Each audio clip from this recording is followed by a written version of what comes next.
এই রান্নাটা হয়ে গেলেই সবাইকে ডেকে খেতে বসিয়ে দেবা বৌমা। আচ্ছা মা, ঠিক আছে। মা, মা,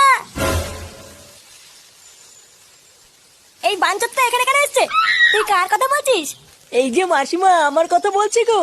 আপনার ছেলেটা না খুব দুষ্টু, একটু ইয়ার কিউ বোঝে না বাবা গো বাবা। হ্যাঁ গো, তুমি আমার ভাইকে গালাগালি দিলে। বাড়াটা গালাগালি দেবো না তো কি দেবো? ও বলছো তার বাল, বাড়া আমাকে ঘরে একা পেয়ে আমার প্যান্টের ভিতরে হাত ঢুকে দিয়েছে। মা গো মা, জামাই বাবু তুমি অত রেগে যাচ্ছ কেন? আমি তো তোমার শুধু একটু সাইজটা দেখছিলাম গো। সাইজ ছিল হোম বলছো তার বাল, বাড়ি গিয়ে বাবার সাইজ দেখবি যা। কি সব উল্টো পাল্টা কথা বলছিস তুই? যা বলেছি ঠিকই বলেছি। লেওরা আজকে প্যান্টের ভিতরে হাত ঢুকে দিচ্ছে, কালকে তো বলবে হালকা করে পুঙাও মেরে দাও। এই কি হয়েছে রে? এত চেঁচামেচি কিসের?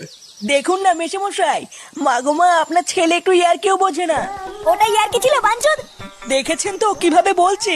দেখো মা, আমি কিন্তু বলে দিচ্ছি, এই চুদির ভাই যদি বাড়িতে থাকে আমি কিন্তু বাড়ি থাকবো না, বলে দিলাম। চোরে বাচ্চা, তুই ঘর থেকে বেরিয়ে যা। আমরা কোনো কাজকর্মের বেলায় নেই, কোনো রোজগার পাতি নেই, আবার বড় বড় কথা। ও বাড়া, মায়ের থেকে মাসির দরদ বেশি, তাই তো? বাড়া এখন তো দেখছি আমার থেকে এই বাড়িতে হোমোচোদার দাম বেশি। লেওরা যেদিন এই হোমোচোদারা তোমার ধুতির ভিতরে হাত ঢুকিয়ে নেয়ানারি করবে সেদিন বুঝবা বালের এই বাড়িতে আমার কোনো দামই নেই।